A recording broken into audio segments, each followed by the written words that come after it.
Hello everyone, welcome again our educational YouTube channel Alchemist Education for class 9th and 10. I'm Lajja Suman. Hope you are doing well. So student, in this series we are going to discuss important question of class 10 science and maths for your upcoming board exam 2025. So in this video I am going to discuss important question of human eye of your class 10 science chapter 10. So here is your question. So in this question what is given, what is rainbow and when and where do we see a rainbow and how is a rainbow formed? Draw a level diagram to illustrate the formation of a rainbow. तो rainbow क्या होता है? तो देखिए rainbow क्या होता है कि जब आपकी जो रेन होती है, आफ्टर रेन एनवायरनमेंट में बहुत सारी छोटी छोटी ड्रॉपलेट्स हो जाती हैं एंड जब वहां पर अगर हम देखें जो हमारा सन है, ठीक है, आ जाता है, दैट मीन्स आफ्टर रेन हमारा जो एटमॉस्फेयर क्लीन हो जाता है, तो जैसे ही हमें उसमें सनलाइट दिखाई देने लग जाती है, तो देखिए एटमॉस्फेयर क्लीन हो गया है बट हमारे एनवायरनमेंट में बहुत सारी छोटी छोटी वाटर ड्रॉपलेट, तो जो सन रेज इन ड्रॉपलेट्स में आती हैं तो उनका क्या हो जाता है, सबसे पहले हो जाता है रिफ्रैक्शन और उसके साथ हो जाता है क्या, डिस्पर्शन। ठीक है, तो ऐसे ये जो ड्रॉपलेट्स हैं, छोटी छोटी ड्रॉपलेट हैं, वो किसकी तरह काम कर रही हैं, ये ड्रॉपलेट्स हैं जो water droplet as a prism की तरह काम करती हैं। और प्रिज्म क्या करता है, जो आपकी जो लाइट रेस हैं जो 7 कलर से बनी होती है उसको डिस्पर्स कर देता है।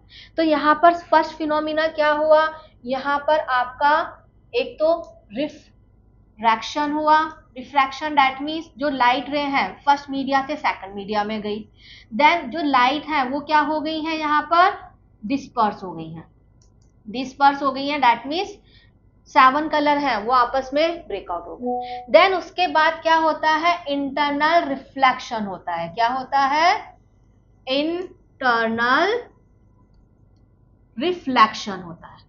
ठीक है, एंड अगर हम यहाँ पर खड़े हैं, ठीक है, तो हम यहाँ पर क्या देखते हैं कि यहाँ पर आपके 7 कलर्स का एक रेनबो दिखाई देता है।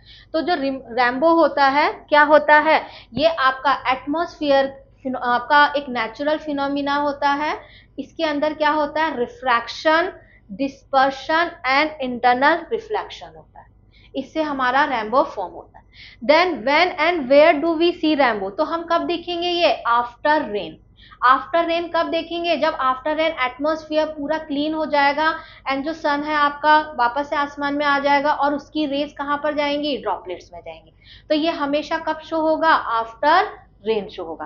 ठीक है, और याद रखना कि हमेशा रेनबो अपोजिट टू सनलाइट होता है। जैसे ये हमारा सन है तो हमेशा रेनबो क्या होगा, उसके अपोजिट डायरेक्शन में होता है, किसमें, अपोजिट डायरेक्शन में होता है। ठीक है, बट ऐसा नहीं है कि अगर आपने देखा होगा बड़े बड़े वाटरफॉल होते हैं, तो जैसे वाटरफॉल का जो पानी होता है, ठीक है, वो बॉटम में जाता है तो वहां पर छोटी छोटी ड्रॉपलेट्स होती हैं, तो अगर उन ड्रॉपलेट्स के सामने सनरेज आती है तो वहां पर भी हमें रेनबो शो होता है।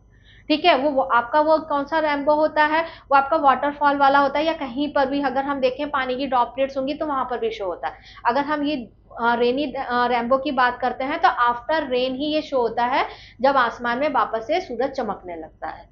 ठीक है, एंड ड्रॉ अ लेवल diagram to illustrate the formation of ray. तो ये हमारा प्रॉपर रे डायग्राम हो गया कि सन से जो सिंगल रे आती है पहले रिफ्रैक्ट होगी, डिस्पर्स होगी और इंटरनल रिफ्लेक्शन होगा, तब जाकर हमें रेनबो शो होगा। तो आई होप आपको ये अच्छे से समझ में आ गया होगा।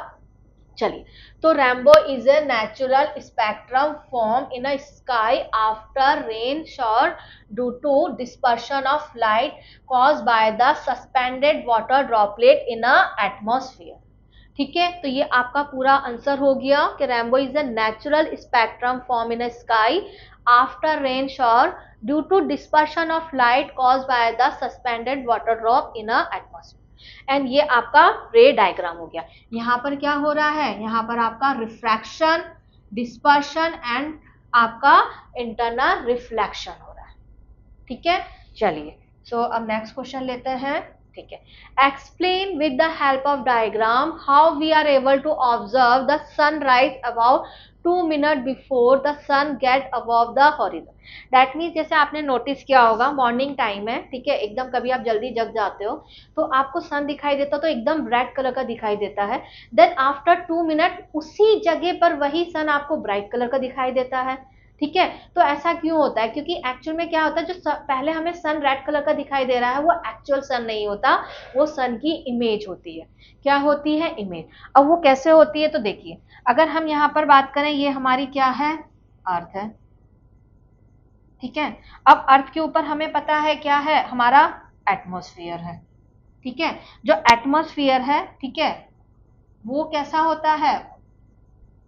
जैसे जैसे हम हाइट पर जाते हैं तो उसकी जो डेंसिटी है वो कैसी हो जाती है? कम होती जाती है, ठीक है। तो हमने यहाँ पर डिफरेंट लेयर बना दी, ठीक है। अब यहाँ पर हम क्या ले लेते हैं? हमारा सन ले लेते हैं, ठीक है। चलो, तो यहाँ पर हमने क्या ले लिया? हमारा सन ले लिया, ठीक है। अब देखिए क्या होगा, जैसे सन से जो रेज आ रही हैं, ठीक है, ये सन की रेज है, ठीक है। अब आपको पता है फर्स्ट मीडिया से सेकंड मीडिया में जाएंगी तो ये बैंड हो जाएंगी, तो ये ऐसे बैंड होगी, ठीक है। सेकंड मीडिया से फिर से जाएंगी तो और बैंड होगी, और बैंड होगी। दैट मीन्स ये एक्चुअल में आपको कहाँ से दिखाई दे रही हैं? आती हुई। अगर हम यहाँ से देखें, ये आपको यहाँ से आती हुई दिखाई देंगी, ठीक है। दैट मीन्स एक्चुअल सन कहाँ पर है? यहाँ पर है, ठीक है। बट जो रेस की वजह से हमें अपीयर कहाँ होगा? यहाँ पर होगा। तो मॉर्निंग टाइम में क्या होता है? सन रेस ऐसे आ रही हैं, एटमॉस्फेरिक रिफ्रैक्शन हो रहा है जिसकी वजह से रे क्या हो गई हैं? बैंड हो रही हैं। तो वो कहाँ से अपीयर होती है? यहाँ से। तो हमें क्या होता है, जो मॉर्निंग टाइम में जो सन है, ठीक है, जैसे ही वो उगने वाला होता है उससे 2 मिनट पहले ही हमें पता चल जाता है कि सन बस निकलने वाला है। बट उसका कलर कैसा होता है? वो कलर रेडिश होता है, क्योंकि मोस्ट ऑफ द जो रेज होती है यहाँ पर बैंडिंग हो रही होती है, ठीक है, वो एटमॉस्फेयर में क्या हो जाती है? डिस्पर्स हो जाती है। जो रेड कलर वेवलेंथ होती है उसका डेविएशन बहुत कम होता है, देन हमें जो सन है वो रेड कलर का ज्यादा दिखाई देता है, ठीक है। ठीक है, तो यहाँ पर देखिए, the sun can see above 2 minute before sunrise because when the sun is slightly below the horizon. That means जब वो हॉरिजन से स्लाइटली बिलो है, दैट मीन्स यहाँ पर है the sunlight coming from less dense area to more dense area. तो क्या हो रहा है? जो ये रेज आ रही है, क्या हो रही है? Less dense area to more dense area में आ रही है। सो यहाँ पर क्या हो रहा है? रिफ्रैक्शन हो रहा है। कहाँ हो रहा है? डाउनवर्ड हो रहा है as it pass through the atmosphere. तो डाउनवर्ड क्या हो रहा है? रिफ्रैक्शन हो रहा है। then due to this atmospheric refraction the sun appear to be raised above the horizon, actual it is slightly below the horizon। तो actual कहाँ पर है? ये आपका actual है, but due to atmospheric refraction हमें appear कहाँ हो रहा है? यहाँ पर हो रहा है।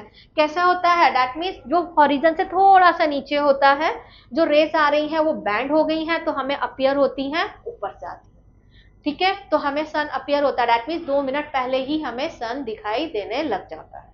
तो ये पूरा फिनोमिना कौन सा है? Atmospheric refraction. I hope you understood this. चलिए नेक्स्ट क्वेश्चन है, explain giving reason why the sky appear blue to an observer from the surface of earth and what will be the color of sky be for an astronaut staying in the international space station orbiting the earth and justify your answer giving reason। ठीक है, जो हमारा आसमान है हमें blue क्यों दिखाई देता है? तो देखिए क्या होता है ये हमारी अर्थ है, ठीक है, और इसके चारों तरफ क्या है? एटमॉस्फेयर है। ये क्या है आपका? एटमॉस्फेयर। तो एटमॉस्फेयर किसका बना होता है? एटमॉस्फेयर में आपका मिक्सचर ऑफ एयर होता है एंड बहुत सारे छोटे छोटे टाइनी पार्टिकल होता है। तो अगर हम बात करें, ये हमारा सन है, सन की रेज यहाँ पर इस तरह से आ रही है, ठीक है। तो हमें पता है जो सनलाइट है वो 7 कलर का कॉम्बिनेशन है। तो जब सन की जो रेज है एंटर करेंगी एटमॉस्फेयर में, तो इन पार्टिकल की वजह से वो क्या हो जाएंगी? स्कैटर्ड हो जाएंगी। क्या हो जाएगी? स्कैटर। और मोस्टली कौन सा कलर स्कैटर होता है? आपका violet, indigo and blue colour सबसे ज्यादा स्कैटर्ड होता है। क्यों? क्योंकि इनकी वेवलेंथ कम होती है और एटमॉस्फेयर में जो पार्टिकल हैं उनकी साइज भी बहुत छोटी होती है। तो मेनली कौन सा कलर यहाँ से स्कैटर्ड होता है? अगर हम बात करें, आपका ब्लू कलर की लाइट है स्कैटर्ड हो जाती है, ठीक है, एंड बाकी का जो कलर है वो अर्थ तक आ जाता है। तो जो ब्लू कलर है हमारा स्कैटर्ड हो जाता है, तो उसकी वजह से ये पूरा का पूरा एनवायरमेंट हमें कैसा दिखाई देगा, ब्लू कलर का दिखाई देगा। क्यों?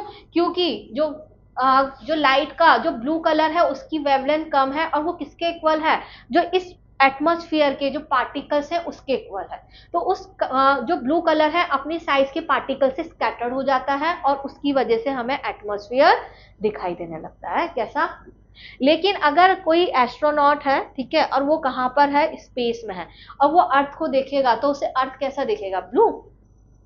कैसा देखेगा? ठीक है, तो देखिए अर्थ एक्चुअल में कैसा दिखेगा, जैसे अगर हम यहाँ से, हम किसको देख रहे हैं, हम अगर मून को देखते हैं तो वो हमें पूरा का पूरा व्हाइट दिखता है। क्यों? वहां पर कोई आपका एटमॉस्फेयर नहीं है, व्हाइट लाइट उससे क्या हो रही है, रिफ्लेक्ट होकर हमारे पास आ रही है। ठीक है, तो अगर हम यहाँ से, हम आसमान से हमारी अर्थ को देखेंगे तो हमें ब्लू कलर के दिखेगी। क्यों? क्योंकि जो हमारा ये वाला पार्ट कैसा है, ब्लू कलर का, तो हमें ब्लू कलर की अर्थ दिखाई देगी। ठीक है, चलिए।